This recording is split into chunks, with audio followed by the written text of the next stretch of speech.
நாங்கள் ஆட்சிக்கு வந்தால் வீட்டுக்கு வீடு ஃப்ரிட்ஜ் கொடுப்போம், எல்லோருக்கும் செல்போன் கொடுப்போம், இப்படிலாம் வந்து ஏடிஎம்கே வாக்குறுதி கொடுத்தாங்க. உங்களுக்கு எல்லாம் நினைவு இருக்கா மக்களே? எப்ப? 2016ல ஒன்னதையும் செய்யல. அதுக்கப்புறம் 5 வருஷம் ஆட்சியில இருந்தாங்க.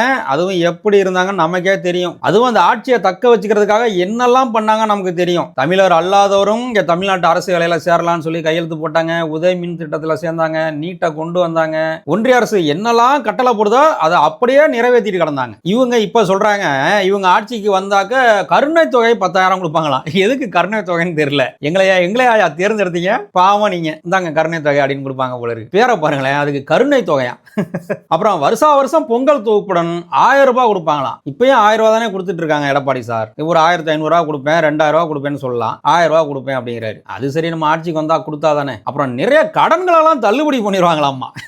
இவங்க ஓனர் வந்து தள்ளுபடி எல்லாம் செய்யக்கூடாது, தள்ளுபடி செஞ்சா பொருளாதாரம் என்ன ஆகுன்னு சொன்னா போதும், ஒன்றிய அரசு அப்படி சொல்லிருச்சு, அதனால எங்களால கொடுக்க முடியலன்னு கை விரிச்சிருவார். ஏன்னா ஏற்கனவே 5 வருஷம் நம்ம பார்த்தோம். அதிமுகவின் தேர்தல் அறிக்கை, 3ஆம் கட்ட தேர்தல் அறிக்கை இன்னைக்கு எடப்பாடி அவர்கள் விட்டுட்டு இஷ்டம் போல அள்ளி விட்டுருக்காரு. நாங்க ஆட்சிக்கு வந்தா 10,000 கொடுப்போம், இலவச மின்சாரம் கொடுப்போம், அவங்களுக்கு வீடு கட்டி தருவோம், இவங்களுக்கு புல்லட் வாங்கி தருவோம், இந்த ரேஞ்சில் பாத்தீங்கன்னா தேர்தல் அறிக்கை அப்படி இருக்கு. ஆனா மக்கள் நம்பணுமே. அவங்க 2016ல கொடுத்த வாக்குறுதி தான் நமக்கு தெரியுமே. அதுக்கப்புறம் வாக்குறுதியை நிறைவேற்றவா செஞ்சாங்க? கூவத்தூர்ல எல்லாம் என்ன அட்டூழியம் போட்டாங்க.